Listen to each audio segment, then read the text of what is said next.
Salve, Wanyambe. Selamat pagi saudara-saudari yang dikasihi Kristus.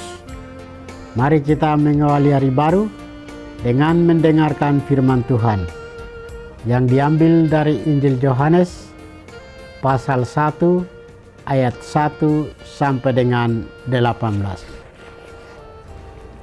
Tuhan bersamamu.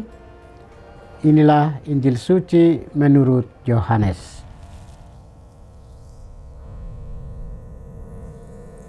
Pada awal mula Allah adalah firman. Firman itu ada bersama-sama dengan Allah, dan firman itu adalah Allah. Firman itu pada mulanya bersama-sama dengan Allah.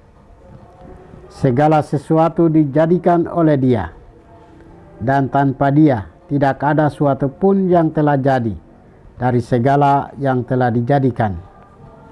Dalam Dia ada hidup, dan hidup itu adalah terang bagi manusia. Terang itu bercahaya di dalam kegelapan, tetapi kegelapan tidak menguasainya. Datanglah seorang yang diutus Allah, namanya Yohanes. Ia datang sebagai saksi untuk memberikan kesaksian tentang terang itu, supaya oleh Dia semua orang menjadi percaya. Ia sendiri bukan terang itu, tetapi ia harus memberi kesaksian tentang terang itu.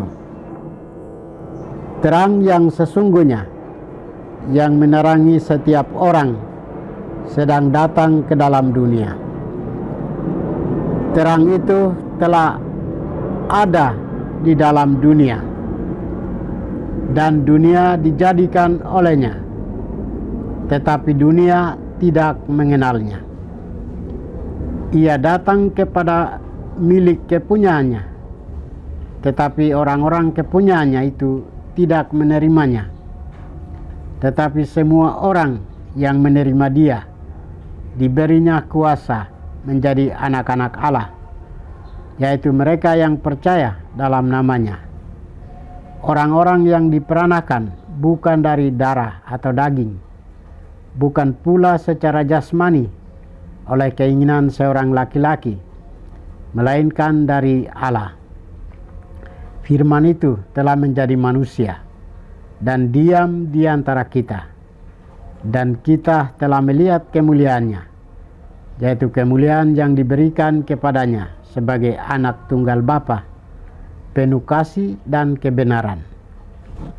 Tentang Dia, Yohanes memberi kesaksian dan berseru, "Inilah Dia yang kumaksudkan ketika aku berkata, sesudah aku akan datang Dia yang telah mendahului aku, sebab Dia telah ada sebelum aku, karena dari kepenuhannya kita semua telah menerima kasih karunia demi kasih karunia.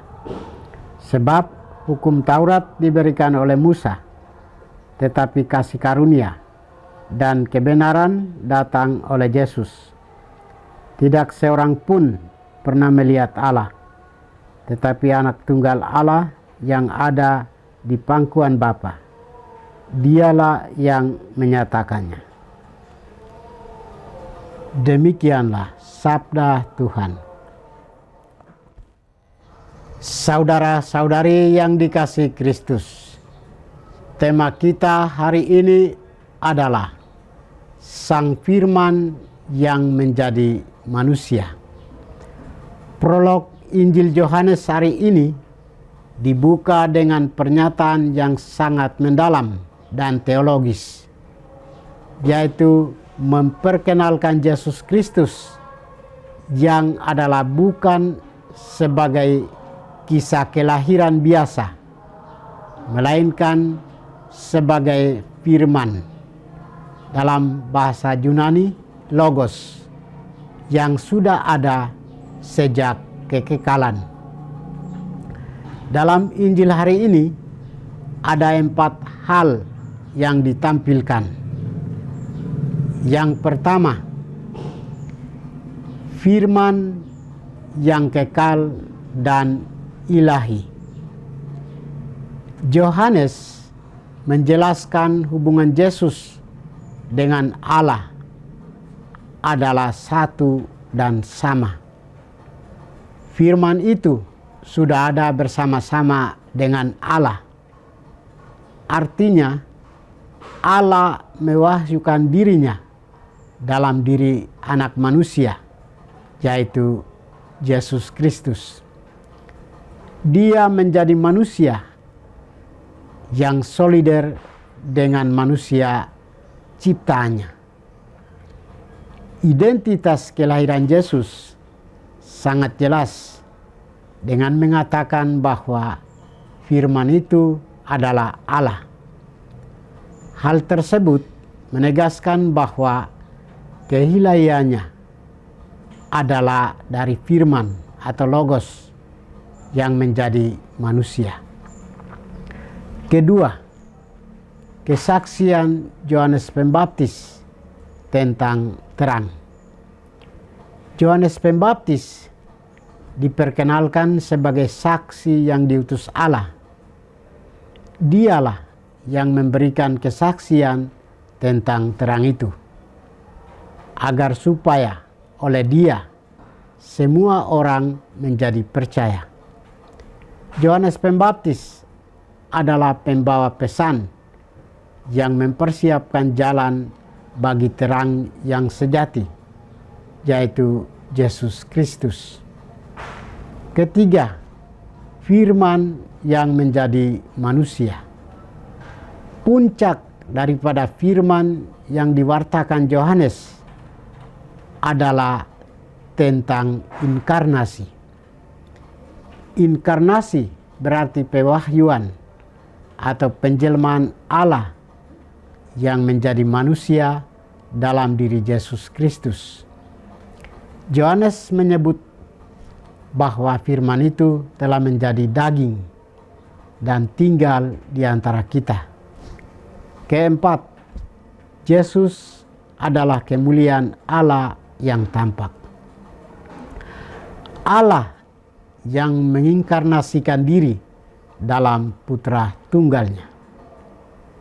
Inkarnasi yang berarti Allah yang tidak hanya berbicara dari surga, tetapi Ia turun tangan dan tinggal bersama kita, mengalami kemanusiaan kita. Yesus adalah Allah yang memperlihatkan diri. Dia yang tak kelihatan bagi umat manusia ciptaannya menjadi kelihatan. Saudara-saudari terkasih, setiap orang yang menerima dan percaya kepada Yesus, ia tidak hanya diampuni dari dosanya, akan tetapi juga diberi hak untuk menjadi anak Allah. Ini adalah transformasi identitas yang luar biasa, mengangkat kita dari kondisi manusiawi menjadi bagian dari keluarga Allah. Sebagai anak-anak Allah, kita harus berjalan dalam terang dan menjauhi kegelapan. Sebagai anak-anak Allah, kita dipanggil untuk berperan menjadi saksi bagi terang sejati dan mengarahkan orang kepadanya. Semoga kita diberikan kekuatan untuk menjadi saksi-saksi Kristus di dunia ini, membawa terangnya kepada orang-orang di sekitar kita. Semoga karena berkat-Nya kita dapat terus bertumbuh dalam iman, harapan, dan kasih. Tuhan memberkati kita. Marilah kita berdoa. Tuhan, pagi ini kami kembali naikkan puji dan syukur kepadamu. Terima kasih karena Engkau sudah menjaga kami saat kami tidur maupun bangun. Terima kasih untuk udara sejuk dan segar pagi ini. Kami mohon, bukalah mata hati kami, agar kami mampu memandang kemurahan dan karya-Mu. Rahmatilah kami dengan kuasa Roh-Mu, agar kami mampu untuk bertobat dan memuji serta memuliakan-Mu melalui pekerjaan dan pelayanan kami hari ini. Kristus terang dunia, Berkatilah keluarga kami. Jadikanlah kami alat kasih-Mu, dan pantaskanlah kami menjadi hamba-Mu yang setia. Demi Kristus Tuhan dan pengantara kami. Tuhan bersamamu. Semoga kita sekalian, orang-orang yang kita kasih dan doakan, seluruh aktivitas kita hari ini dibimbing, dilindungi, dan diberkati oleh berkat Allah yang Maha Kuasa, Bapa dan Putra dan Roh Kudus. Amin.